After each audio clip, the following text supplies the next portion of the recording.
Hi, I'm Peter J. Ray. Welcome to Adventures in History. Today's topic is Dearest Mother, Love Ruthie. Ruth Smallshaw Ray's Letters to Her Mother, 1945 to 1946, Part 13. 667 University Drive, Saskatoon, Saskatchewan, Canada, November 25th, 1945. My dearest Mommy, Honey, hello, Angel. How are you today? Guess. 1 month from today I'll be unhooking my stocking from ye old fireplace, all right? Can I do? For 21 years I've yearned for a fireplace to watch Santa Claus crawl down, so I hope my mama and papa say can do and let me hang up my stocking, please? So Santa, start collecting Cracker Jack. Gee, the spirit really is pervading. The kids want to know if I'm going to take them on the train. I wonder. Well, it's a wonderful world, dear. Just about the nicest letter I've ever had from you I got yesterday. That's all I need is a little attention once in a while. And do I ever think Bud's marks are okay? Honestly, Mother, grade 11 is hard, and I doubt if mine were much better. Maybe a couple more A's, but if he's working as hard as he can, that's enough for me. The higher the better, but just hold that line, kid, and your future will be secure. I'm really looking forward to seeing his play, too. Well, I'm still trying to stick to my health plan, although the sleep end of it gets a beating. Still, there's always something. I'm feeling quite well, though, better than I've ever been in my life. I wish Marion would take more care of herself. It's not as if I hadn't told her. She's still in bed, 5 o'clock a.m. Of course, I just got up, but, well, the last 2 evenings she hasn't even worn stockings, just leg tan. She hates mended stockings. Oh, well, I guess I'd just better try and be a better mother, more firm, you know. Oh, I guess Marshall's got over being cross. At least he phoned last night and said he was going to ask me to go to a show. Don answered the phone, so Marshall knew the score. He thinks I'm very fickle because every time he phones, a different guy answers. Well, and both Frankie and Don want to know who the other guy is. So, well, at least the war must be over anyway. Michael, the fellow I met on the train coming back from Regina, came into town again. He and his boyfriend came up about 5 o'clock in a taxi, but were downtown. So by Friday night his boyfriend had disappeared. So we took Marion to the dance with us, so she met a fellow there. We really had a good time while Michael was getting our coats at the end. I had a dance with a flying officer, Don, and he asked me to go out Saturday night. He's from Prince Albert, 24, and had a tour of operations, a pilot. So Michael asked me to go to the show Saturday afternoon, and he left on the 6 o'clock train. Don phoned, and I asked him to get a boyfriend for Marion.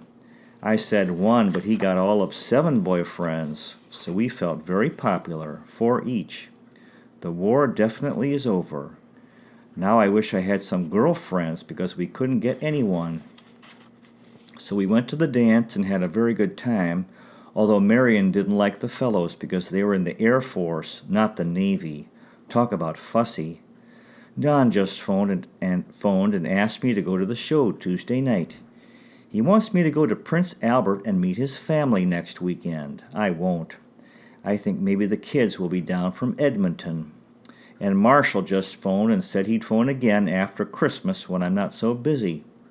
Oh, Frankie's from Ottawa and owns a men's clothing store here. He's 25.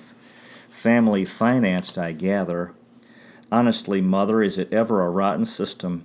For the kids getting back, most of them have spent 3, 4, or 5 years of their life overseas, and now if they take their discharge, no good jobs. If they go to university, it means 4 years before they're even ready for jobs. Guess I'm lucky. Guys like Frankie and Marshall are okay, already set up. Michael's getting a pension.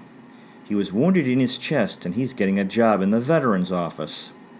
Don and his boyfriends are going to go back to university. Don's going to take chemical engineering. Cousins Don, Bev, Harry, Jimmy, all the same, eh? I'm sorry about Mrs. Jelly. I like that bunch of flowers you sent, dear. Oh yes, we'll keep the wine. Michael made me promise not to drink any and keep on my health plan. Besides, he said he didn't want me drinking on other guys' liquor. He's on doctor's orders not to drink. Well, Marge was just in for a visit, and am I ever sorry I didn't phone her last night as she was in. Now it's too late to post this in time, or is it? I'll try. Bye, dear, and write soon to your loving daughter. I love you. Love, Ruthie.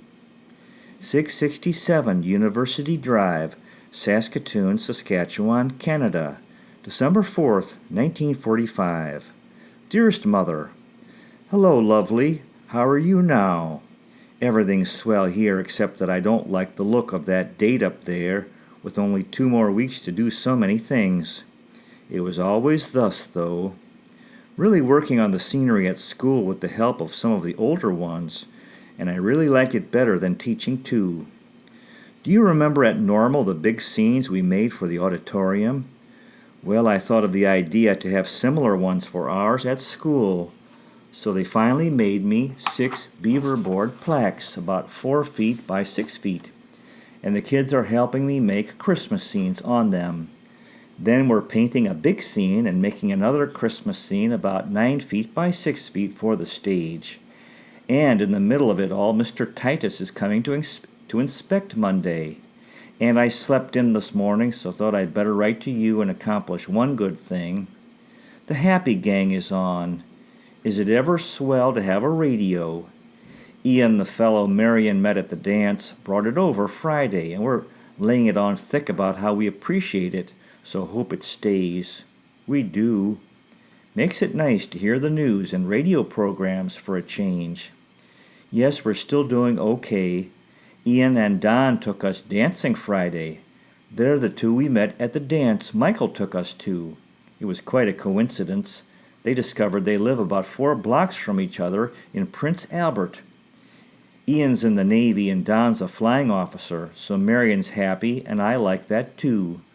They took us dancing Saturday night and brought some food over Sunday and stayed for supper. We played poker, and I won 80 cents worth of chips.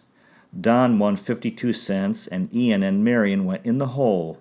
I like that. They want us to learn bridge. We went bowling last night, and Frankie's better. He hadn't been very well. He wants to come over, but we're busy. Tonight is a big hockey game. Edmonton is coming down. Don's brother Doug is on the team. Don asked me to go, but you know how I feel about hockey games. He said he'd leave it up to me if I wanted to go, or if I didn't, he'd go with the boys. I think it'll be quite a big party after, so I don't think I'll go. There's an AYPA dance I should go to, but doubt if I'll make it. I'm going to the show anyway with Don tomorrow night. Thursday night, Lloyd asked me to go to a dance out at number 4, and I said I would. Then Don asked me to one at the Bessborough Hotel the same night. So my life's catching up. Like that, too. No, dear Regina won't be too dead for me. It'll be nice to be home. Yes, I'll have to see if I can arrange something for Merle. Did you ever try anything like that when you were my age? It sounds easier than it is. We'll see. Yes, money. It's sort of an important thing. Yes, dear, I'm sorry about the watch. Darn that Grand Beach sand. Get it fixed and pay Dr. Allen. I'll pay for it sometime. I'm glad Bud at least liked the scarf. Don has one the same as you. See, Buddy knows a good thing when he sees one. Oh, Marshall phones, and we even argue over the phone now. He's making plans to remodel the laundry and gets so annoyed with the inefficiency down there. He doesn't even get along with Kent now either. I like that Marion and you both have my Christmas presents, and I've no more ideas nor the means to get anything for anyone. It's bad. Guess I'd better get dressed and go to school. Oh, are you going to make a Christmas scene on the mantel? Tell me, did you get a rug or a mirror? Did I tell you Frank's going to start university in Paris, France? I'll definitely have to go to school.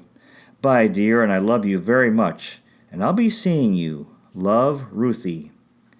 Room 117, Saskatchewan School for the Deaf, Saskatoon, Saskatchewan, Canada, December 11th, 1945. Dearest Mother, honest to fact, dear, this has been my earliest opportunity to write to you, and I'm afraid this may be short, but I thought I'd better let you know that everything's going very well. Thanks so much for the newspapers, cookies, and letters. Really swell of you, and especially when you've other parcels to get away. I feel quite neglectful. As of yet, I haven't even been Christmas shopping, but there hasn't been any time. I love my room decorated, though, and I'm really proud of it. The kiddies really think it's wonderful, so I'm thrilled, and I love them. We're really on friendly terms now, but I didn't think I'd ever get to love them. Anyway, today was the day reports and exams were to be in. As of yet, mine are only partially done. I finished painting one big scene and nearly the other 6. I was at school every night last week till 6 o'clock, so I must love my work. I was very disappointed that you haven't bothered to get a rug, dining room suite, etc. Guess I won't invite my friends down after all. A week from tonight is our dress rehearsal, and a week from tomorrow night our concert. Then we're through Friday. I'll be home sometime thereafter. No, I didn't go to the hockey game. I was out with Frankie Tuesday, Don Wednesday, shows, Lloyd the dance at number 4 Thursday, show with Don Friday, dancing with Ian and Don Saturday, and they came over for supper Sunday, and we put a jigsaw puzzle together. Bowled last night, and I'm going out with Don tonight, and I said I'd go to the hockey game with Lloyd tomorrow night, but I've changed my mind as I'm starting to get a sore throat, and I don't like hockey games anyway. No, I slept in because Marion had gone to church and forgot to set the alarm. We slept in yesterday too because our clock stopped. Anyway, I'll have lots of time to sleep in when I get home, won't I? No, Anne hasn't her baby yet. She thinks it'll be near Christmas, though. She's been very nice lately. Mrs. Hogg is still here trying to sell another of her houses. Edith's kids really belong to the quiz kid class, don't they? Scholarships galore. 5:30, so maybe better I should go home. I'll be seeing you. Love, Ruth. 'Tis recess of the next day, and since I didn't make it to the mailbox, I thought I'd make with a few more lines. I was very happy to discover that today is the day to get the reports in, so perhaps I'll have them in yet on time. Mr. Titus is here inspecting now, so... Well, dear, it'll be very nice to come home and talk to you. I do have a few things I'd like to ask you about. Little problems, you know. I'm definitely not going to the hockey game tonight. Don came over last night, and since there wasn't a good show on, Marion asked Ian over, and we played poker, and I won again. Really lucky. $1.25 this time. I like that. Don came in high, 80 cents high, and Marion and Ian lost. Anyway, Lloyd phoned, so I told him I couldn't go to the game, so he asked me to go dancing. Don didn't like the sound of the phone call, so I don't know what to do. I like going out with Don better, of course. Well, I had the inspectors, and now I'm in a drugstore going home. As I said, I'll be seeing you. Couldn't you buy a rug? Love, Ruthie. Saskatoon, Saskatchewan, Canada, January 23rd, 1946. Dearest Mother, hello, dear. Was it ever nice to get 2 swell letters from you and Buddy, and today a nice parcel of muffins. Thanks a lot, dear. Is it ever nice of you to think about me? I'm really sorry I haven't written more often, but I promise I'll be able to do better here on. And with that, Frankie arrived, so now since my kiddies are writing to their mommies, maybe teacher can too. Believe me, dear, this is about the 5th attempt this week. So you see, I've been thinking about you. I really miss it when I don't hear from you, so I guess the best solution is to get a letter down to Regina pronto. That's for sure. Honestly, Mother, things are really going good. At least it's what at the moment I call good. We've been going steadily, and that I like. I'm feeling fine, so I can't be overdoing things, although my cod liver oil capsules are running out. However, I've been making it to breakfast and school on time lately, so that's improvement. I did write to you about a week ago, I think, didn't I? One of the fellows was down to Regina a week ago Monday and said he thought he'd like to meet you, so phoned. But both you and Daddy were out, although from what I could gather, Bud answered the phone. Any clues? Well, anyway, things are swell. As a matter of fact, we've been working a couple of dates into one night sometimes. Last Thursday, we went to a show with Don and Ian, and when they left at 11:30, we went dancing with Chuck and Tommy. No one was the wiser. Friday, we played poker for a while, but after about 7 phone call interruptions, Don decided we better go to a dance. He said he used to like girls, but doesn't anymore. He can understand girls having 1 or 2 boyfriends, but he can't see the need for 10 or 12. Of course, it makes us feel good, but one kid said he phoned for 12 consecutive days, and we were either out or the phone busy. Saturday afternoon, Don came over and stayed for supper. The kids arrived from Edmonton, and we all went to the dance. Ernie, Lloyd, and Glenn had all asked me out Saturday night, and they were the first 3 we met going into the dance. I had a dance with each one, and Don wanted to know who I was out with anyway. I like this. Don was over Sunday afternoon for poker and stayed for supper, although he asked if he could take Marion and me downstairs for it. Oh, I've made up my losses in poker again and winning, so it still goes. Monday I bowled well again, and Frankie arranged a date for last night. Tuesday I washed my hair and tried to write to you, but I was kept busy. Don phoned and phoned to be sure that I stayed in. He says it's a tough biscuit to try to court a girl with 10 other guys on the phone and study at the same time. There's only one phone out at the airport, and he said, I see your little boyfriend with the mustache in loan here. For the phone, Ernie? So help me, 10 minutes later he did phone. I've promised to go to Waltz tonight at the Cavern with him, but now I've discovered Don finishes his exams today, so wants to go to the show.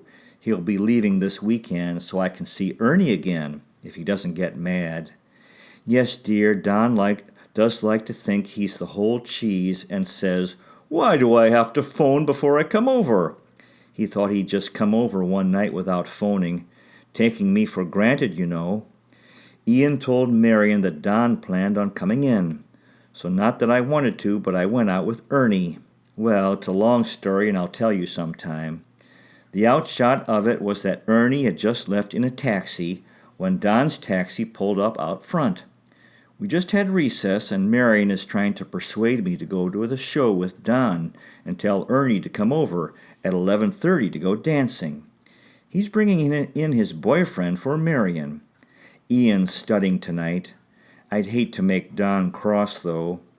As Frankie says, after 3 phone calls, no, not tonight, no, well, maybe Tuesday. What is this whirling dervish? For now, we find it interesting. Don't let Daddy read this or he'll think we're crazy, but I know you don't. All too soon, it'll be over. For now, it makes a very interesting diary. Was it ever cute?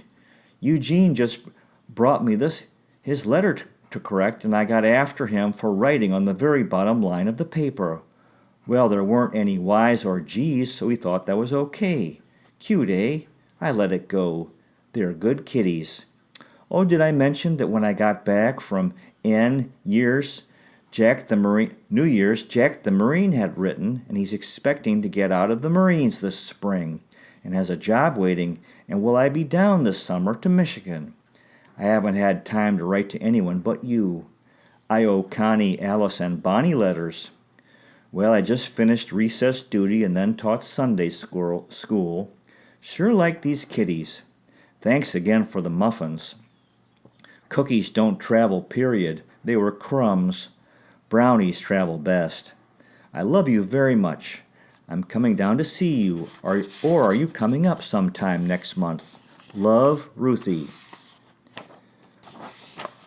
Government of the Province of Saskatchewan, Department of Education, School for the Deaf, Saskatoon, Saskatchewan. To whom it may concern. This certifies that Miss Florence Ruth Smallshaw has been a teacher on the staff of the Saskatchewan School for the Deaf, Saskatoon, Saskatchewan, for the past 2 years.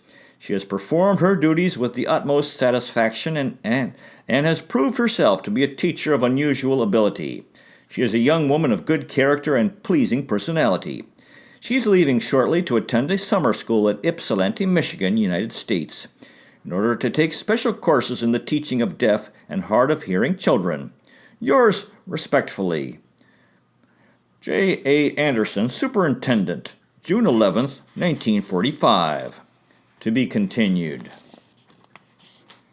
Well, that concludes today's presentation. Thank you so much for watching. I really appreciate it. God bless you. Take care, and I'll see you next time.